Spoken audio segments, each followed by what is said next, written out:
Today's build is a Viking warrior from the battle realm of Valhalla, who has returned to the mortal plane, able to summon the weapons that litter the eternal fields, and channel the heroic magics of the plane, ready to lead their allies into battle with the strength of their character.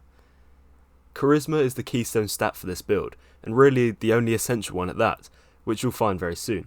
So for the race of this build, anything that allows you to buff charisma is a win.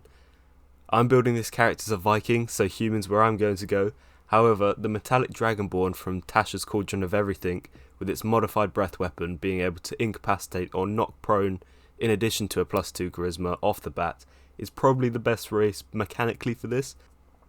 Starting off in Hexblade Warlock gives us a solid set of save proficiencies in Wisdom and Charisma, as well as allowing us to rely solely on Charisma for the weapon attacks, and giving us some sustain and improved crit chance from Hexblade's Curse.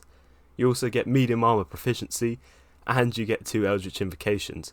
Keeping it simple, you'll want to take Eldritch Concentration, so you don't instantly drop any spell you cast while in the front lines, and Sweet Talker for proficiency in both Persuasion and Deception. From here, you can either go straight to 3rd level Hexblade for Pact to the Blade, for the great flavour of summoning weapons from nowhere, or you can go into Paladin for better progression towards features like multi-attack or better spellcasting, which I'll go through all the spells from all 3 classes later on in the video. There are a few standout features that you'll gain from going Paladin next, these being Divine Smite, Lay on Hands and Aura Protection. Divine Smite boosts your damage, especially with Warlock allowing you to regain 2 2nd level spell slots on a short rest, and with its upgrade from Oath of Glory, Channeled Divinity, allowing you to give your team 2d8 plus Paladin level temporary HP when you use Smite. Lay on Hands allows you to pick up your allies or heal yourself, allowing the battle to continue as it does every day in Valhalla. And finally, the Aura Protection allows you to give a huge buff to your allies' saving throws. As Charisma is your focus, this is most likely going to be a +5 to all yours and your allies within 10 feet saves. That's one inspiring warrior. So that's the first 6 levels in Paladin. After this, if you didn't already take the levels 2 and 3 in Warlock, this is where you want to do it. You can also decide whether you want 4 levels Warlock or 7 levels Paladin. For 7th level Paladin, Glory Oath gives you a static bonus 10 to move speed, which can allow you to get on top of people quicker, and it gives any ally starting their turn within 5 feet of you also an extra 10 feet movement speed that turn. You also get a 3rd 2nd level spell slot, which can be useful for more Divine Smites and just more bigger spell slots for those spells, which I'll get onto later in the video. Whereas 4th level Warlock gives you an extra known spell and cantrip, but the bigger feature of course is a stat increase or feat. For this, Tough is ideal to negate the lost HP due to the low hit dice of both Warlock and the 3rd class in this build, Bard. From levels 10 to 20, it's all Bard from here, Glamour Bard specifically. This is great for magical powers and being able to command and charm people with your epic tales of heroic feats, both of your own and those legendary warriors you've seen on Valhalla. The base Bard features, like Bardic Inspiration, allow you to aid your allies in performing heroic acts of their own, and Jack of all traits combined with expertise allows you to perform epic deeds of yourself. Speaking of expertise, I would take Intimidation and Persuasion to enhance your already powerful social skills and impact both on and off the battlefield. But the features you get from taking Glamour Bard allow this build to go to the next level, giving you some huge AoE impacts in combat. First things first, the Glamour Bard Bardic Inspiration upgrade allows you to take on an inspiring form and give your Charisma mod number of creatures temporary HP. With a 20 Charisma, which is highly likely, this would be 25 collectively at this level, but by the end of this build it rises to 55 HP collectively split between the 5 creatures. This really helps you play a part in that legendary hero fantasy and gives you a solid payout for a single use of Bardic Inspiration, which you regain on a short rest. The second feature gained from Glamour Bard at level 3 is Enthralling Performance, allowing you to inspire an audience for 1 minute and essentially cast a mixture of friends and calm emotions. This is an awesome feature for flavour, and I imagine your character around a campfire or something, telling epic tales from the battlefield, leaving their listeners in awe. At 5th level, you gain Font of Inspiration, allowing you to regain your bardic inspiration on a short rest, like I said earlier, which couples extremely well with your Warlock short rest spells, making you very strong after a short rest, not being too reliant on full long rests that can be difficult to fit in a dungeon crawl, for example, that sometimes classes like wizards can be. At 6th level, which is 16th overall, you get 2 more bardic features, Counter Charm and Mantle of Majesty. Counter Charm allows you to give your allies within 30 feet advantage on saving throws against fears and charms. Super useful for dragons, especially their AoE fear that can be crippling at the start of a fight. The second feature is a super flavourful and interesting one. Mantle of Majesty allows you to cast Command as a bonus action on each of your turns for an entire minute. Additionally, any creature already charmed by you fails the saving throw for that command immediately. The final feature gained from Bard, also the final feature of this build, is Magical Secrets. Now you get this at 10th level Bard, but you also obviously is 20th level for this build, allowing you to get spells from other classes, but I'll get back to that at the end because it'll be the last spells you get. So now I'm going to go through the spells, starting with Warlock spells. In total, we have 2 cantrips and 4 spells, with the highest possible spell level of level 2. So these spells should be high impact for their level, ones that are really useful to have in combat after a short rest. For cantrips, I'll take Booming Blade and Mind Sliver, for a little range that makes sense with this build, and it nerfs their saving throws by 1d4.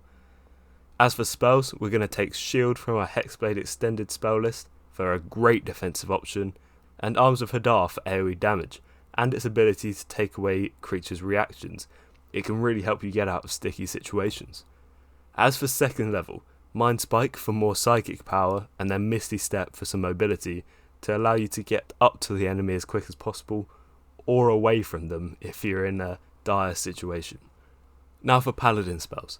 In total, we have 4 1st level spell slots and either 2 or 3 2nd level spell slots, and we will have between 6 and 8 spells prepared. Spells like Command, Compelled Jewel and Shield of Faith for firsts are good ideas, then Warding Bond, Find Steed and Prayer of Healing are all solid choices for 2nd level spells, but the way Paladin works is you can choose your spells at the end of a long rest, so it's not set in stone. Finally, for the biggest chunk of spells, the Bard spells. As in previous videos with big spellcasters, I won't mention every good spell, but I'll leave an extended spell list down in the comments for you all to take a look at.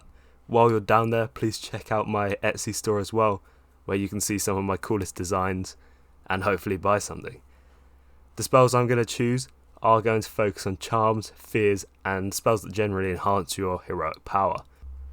You get 4 cantrips at 10th level. Vicious Mockery, Mending and Friends are all good choices. The others up to you, it really is dependent on pure choice. Spell wise, 10th level bards know 14 spells, and with a fair number of spell slots at our disposal.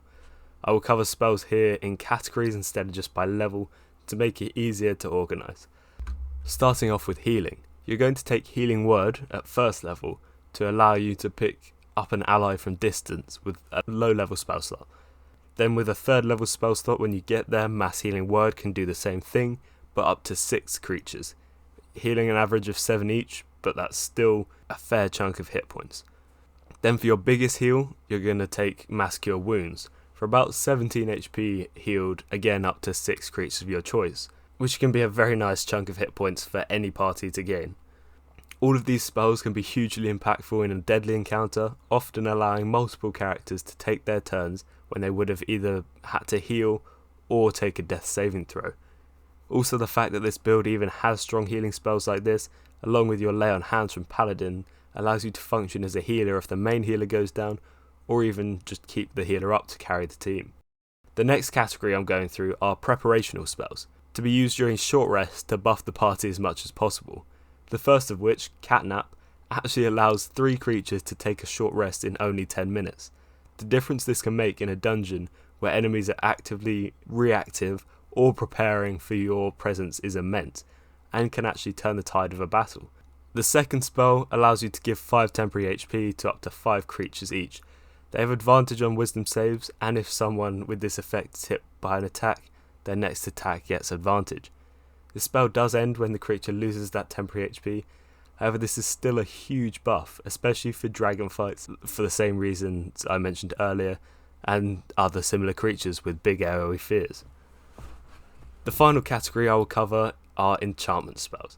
While there are loads of helpful enchantment spells available to Bard because it's kind of their thing, the three that caught my eye for this build are Compelled Person for simple social charms, Fear for that large crowd control spell, and finally Dominate Person to completely control a powerful enemy, maybe the big bad's right hand man. Finally, for spells, are the two we get from magical secrets. When choosing spells for magical secrets, it's always a good idea to look at half-caster spell lists, as they often have really cool and really powerful spells for their level, seeing as they're generally meant for characters of 17th level and up. The first I chose was Steel Wind Strike from the Ranger spell list, allowing you to blink between up to 5 different creatures, dealing a huge amount of damage to each, and being able to end up next to any one of the targets of the spell. The second spell I'd recommend is Find Greater Steed from the Paladin spell list.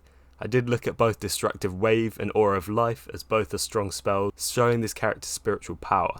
However, I think the utility and just pure awesomeness of being able to ride a griffin or a similar creature is just too good. Aura Pegasus, almost mimicking the Valkyries of Norse lore. But there we have it, the final build. This build specifically focuses on the charismatic power of a Viking Skald-like character.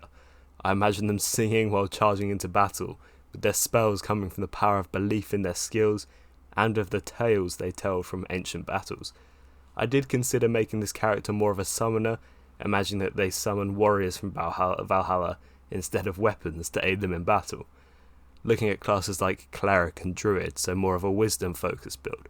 So if that build's something you want to see, be sure to let me know down in the comments. Also be sure to check out my Etsy store again, linked in the description. I will see you in the next video.